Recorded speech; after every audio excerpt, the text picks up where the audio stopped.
Hey everyone, and welcome back. One thing I've been thinking about lately is this whole thing about bad news. Mm. It seems like we're almost wired to believe the worst. Like Yeah. just scrolling through social media and I'm like, that's it, the world's ending. Yeah. So today we're going to deep dive into this whole idea Okay. using this really interesting article called Unlocking the Power of Positive Manifestation: Why We Trust Negative Predictions More Than Positive Ones.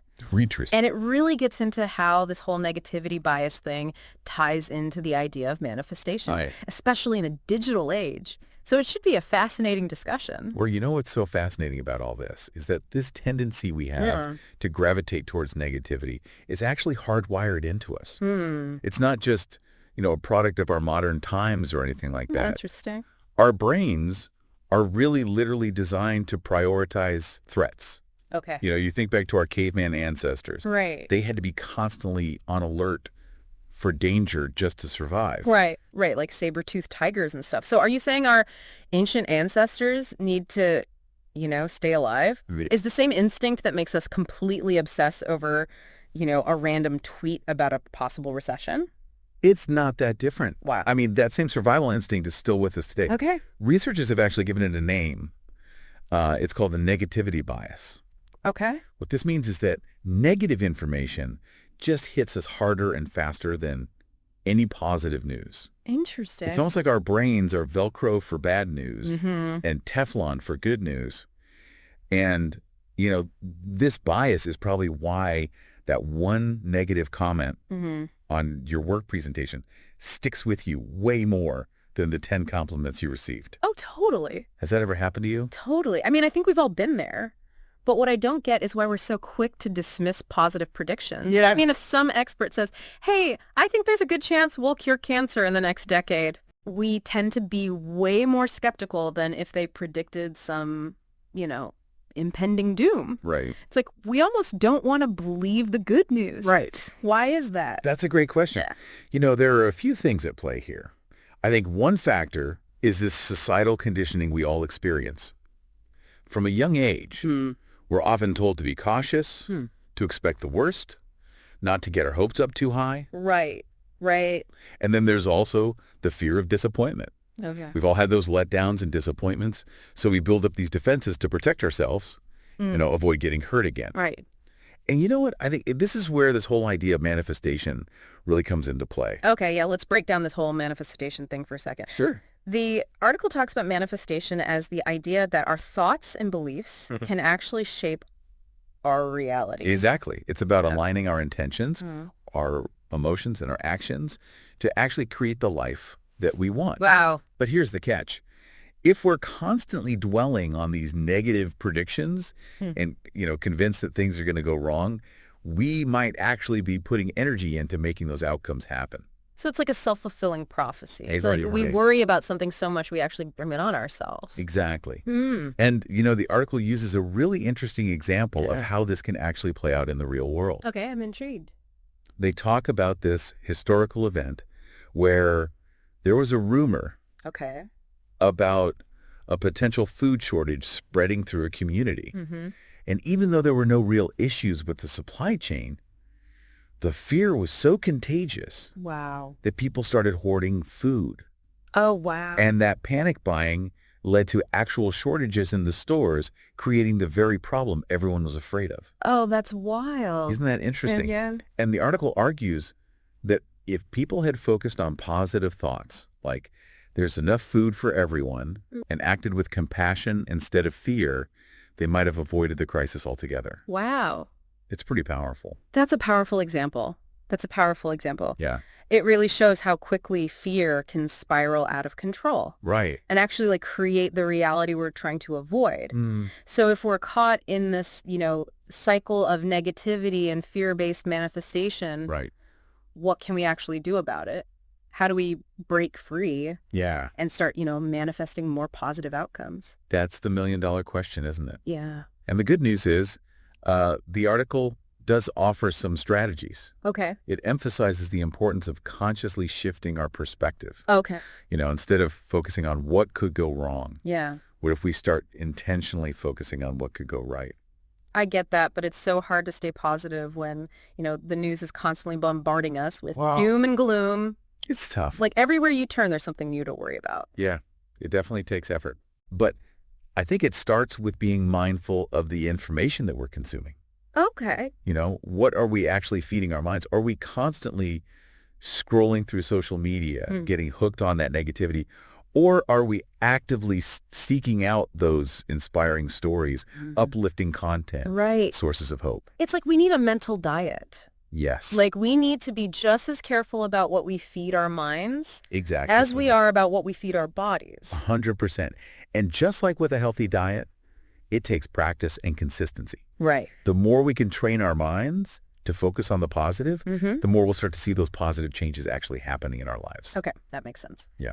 But I got to push back a little bit here. Okay. It can't just be about positive thinking, right? Right. I can't just sit here and daydream about, winning the lottery Right. and expect it to magically happen. You're absolutely right. Yeah. Positive thinking is important, but it's only one part of the equation. Right. The article really stresses that action is a crucial element of manifestation. Yeah, okay. It's about aligning our actions with our intentions. It's about taking those concrete steps, Right. no matter how small, towards the things that we want to create. So if I want to manifest a healthier lifestyle, Yeah. I can't just wish for it. I actually have to start, Right. making healthier choices, like eating better and exercising. Precisely. Okay. Our actions send a powerful signal to the universe about what we truly believe and desire. The more we act in alignment with our positive intentions, Yeah. the more likely we are to manifest those outcomes. This reminds me of that whole fake it till you make it idea. Mhm. Is there some truth to that? There's definitely a connection. Yeah. When we act as if something is already true, Yeah. even if we don't fully believe it yet, we can actually start to shift our energy and attract those circumstances that align with that belief. So if I'm feeling insecure, but I act confident, Right. could that actually help me become more confident? Wow. It's about taking control of our thoughts, our emotions, our actions, Right. rather than letting them control us. Yeah. And remember, our dominant emotions and beliefs really influence the energy that we're putting out into the world. And that energy, in turn, shapes our experiences. Oh, I think this is all starting to click. Good. But how do we actually apply this to our daily lives? Like, what's one concrete step that our listeners can take right now to start shifting from that, a fear-based mindset to a more, positive manifesting mindset? That's a great question. And there's one practice that the article highlights Okay. that's both simple Okay. and incredibly powerful. Okay. Gratitude. Gratitude. What if you just took a few minutes each day Yeah. to appreciate all the good things in your life, even the small things? Okay. Maybe it's a beautiful sunset, a delicious meal, Right. a kind gesture from a stranger. So instead of dwelling on what's missing or what we're afraid of, Right. we need to train ourselves to notice and appreciate. The Exactly. positive things that are already present in our lives. Exactly.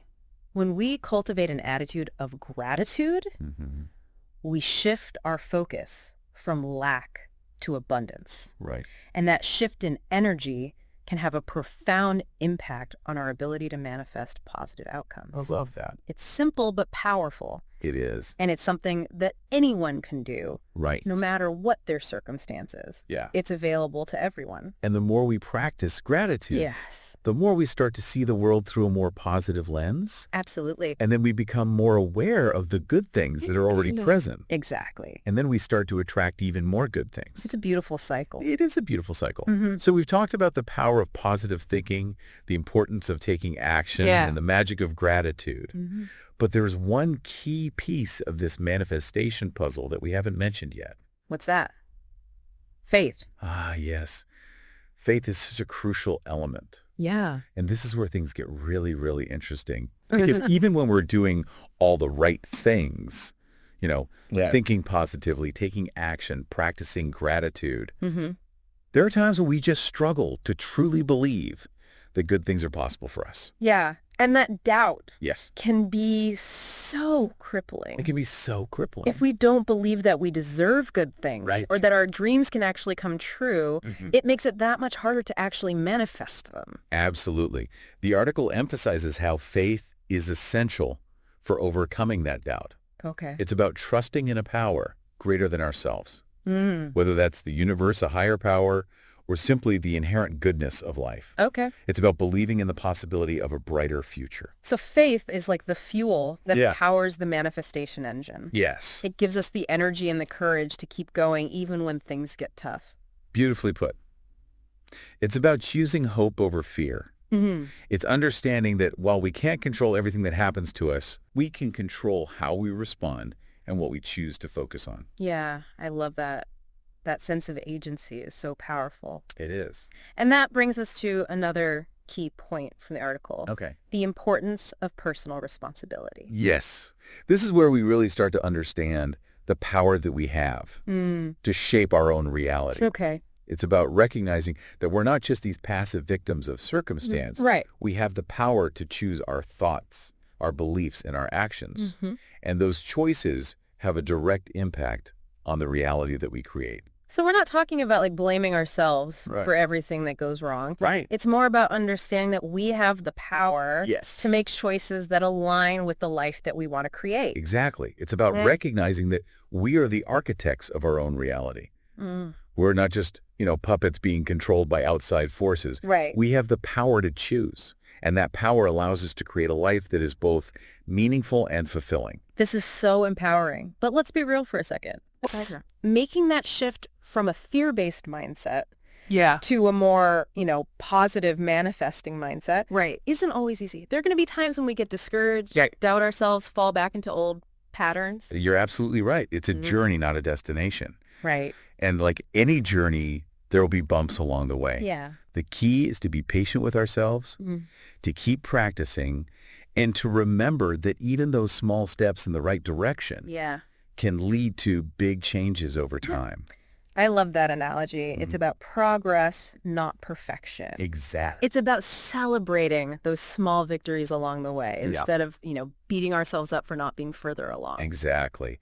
And it's also important to remember that we're all in this together. Mm-hmm. We're all connected. Yeah. And our collective energy has a real impact on the world around us. So if we could all shift our focus away from that fear and negativity and Right. towards hope and positivity, Yeah. what kind of world could we create? Now that's a question worth pondering.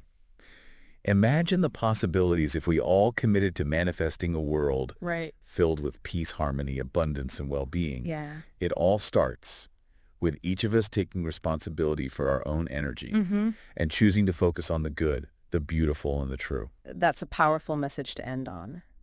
So to wrap up our deep dive today, Yes. we explored why we often give more weight to negative predictions, Right. the pitfalls of that fear-based manifestation, Hmm. and the incredible power of shifting to a more positive and proactive mindset. Absolutely. We learned that while our brains are naturally wired to look out for danger, we can consciously choose to focus on possibilities. Right? We talked about the importance of aligning our thoughts, emotions, and actions Yeah. with the outcomes we desire. Exactly. And we explored the transformative effects of gratitude, faith, and personal responsibility. Such important concepts. And most importantly, we were reminded that we have the power to create a better world. Yes. Not just for ourselves, but for everyone. 100%. So as you go about your day, Yeah. we encourage you to ask yourselves, what positive outcome can I focus on manifesting today? Great question. What small step can I take to align my actions with my intentions? Yes. And how can I cultivate a sense of gratitude even amidst life's challenges? Beautiful. Remember, every thought, every belief, every action is a seed that we plant. Let's choose to plant seeds of hope, love, and possibility. Yes. And watch as they blossom into a brighter future for us all. Couldn't have said it better myself.